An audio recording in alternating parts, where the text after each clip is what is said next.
Baik, sahabat media, sesuai dengan pertanyaan, dua pertanyaan ya. Pertama,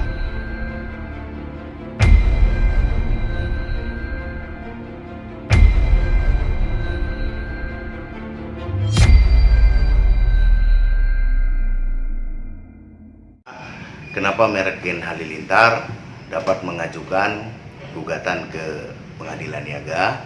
Dan yang kedua, apa saja tahapan permohonan perizinan merek? Upaya mengajukan gugatan ke Pengadilan Niaga karena disebabkan adanya penolakan permohonan banding ke Komisi Banding Merek ini telah dibenarkan oleh peraturan perundang-undang, dan langkah ini menurut saya sudah langkah benar karena diatur pada pasal 30 ayat 3 Undang-Undang Nomor 20 Tahun 2016 tentang merek dan indikasi geografis. Kalau gugatan ini dikabulkan, maka merek tadi akan kembali menjadi merek terdaftar dan diberikan sertifikat mereknya. Nah, bagaimana kalau gugatan ini ditolak atau tidak dikabulkan? Maka undang-undang masih memberi peluang untuk mengajukan kasasi sebagaimana diatur di pasal 30 di ayat 4-nya. Ya, kalau kita berbicara mekanisme pendaftaran merek, maka perlu saya ilustrasikan ya. Ada satu perbedaan antara permohonan perizinan dan permohonan pendaftaran merek. Kalau perizinan itu kan biasanya asal persyaratannya dilengkapi, maka izin itu akan diberikan. Sementara permohonan pendaftaran merek ini bukan meminta izin, tetapi meminta hak. Hak tersebut adalah hak eksklusif yang diberikan oleh negara, sebagaimana diatur pada pasal 1 Undang-Undang Nomor 20 Tahun 2016 tentang merek dan indikasi geografis.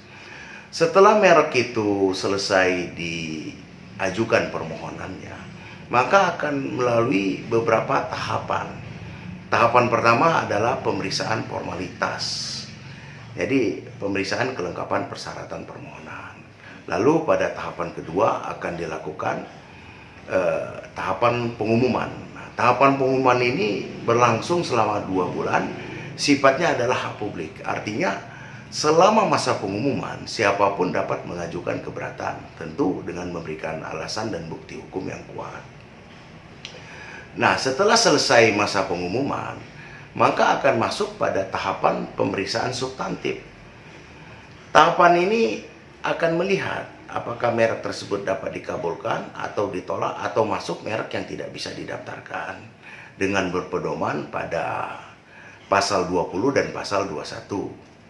Kalau kita melihat ketentuan undang-undang, banyak faktor penyebab merek itu ditolak pendaftarannya atau tidak dapat didaftarkan. Misalnya bertentangan dengan moralitas, bertentangan dengan agama, menggunakan simbol negara, atau mengganggu ketertiban umum dan lain sebagainya. Paling banyak merek itu mendapat usulan penolakan atau ditolak karena memiliki persamaan pada pokok atau persamaan pada keseluruhan dengan merek yang lebih dulu didaftarkan. Nah, biasanya kalau ditemukan hal seperti ini, maka pemohon atau kuasanya akan mendapat surat usulan penolakan. Nah, usulan penolakan ini diberikan satu kesempatan bagi pemohon untuk mengajukan tanggapan keberatan atas penolakan tadi atau hearing. Nah, apabila hearing kita masih tetap ditolak, maka pemohon atau kuasanya dapat mengajukan ke Komisi Banding Merek. Kalau hasil dari Komisi Banding Merek mengabulkan hearing kita, mengabulkan banding kita, maka merek tadi kembali diproses untuk didaftarkan.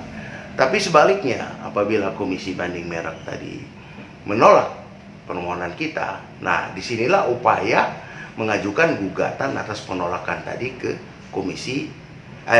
ke Pengadilan Niaga seperti yang sedang ramai saat ini. Sebenarnya sederhananya begini ya, prinsip pendaftaran merek itu adalah first to file. Artinya siapa yang dulu memohonkan, dialah pemiliknya. Karena prinsip merek itu diperoleh haknya karena terdaftar ya, sebagaimana diatur pada pasal 3. Ya, mudah-mudahan gugatan dia diterima, maka merek itu dapat diterbitkan. Kalaupun tidak, ya harus mengajukan merek baru ya, dan tidak memiliki persamaan baik pokoknya maupun keseluruhan dengan merek terdaftar. Itu saja dari saya.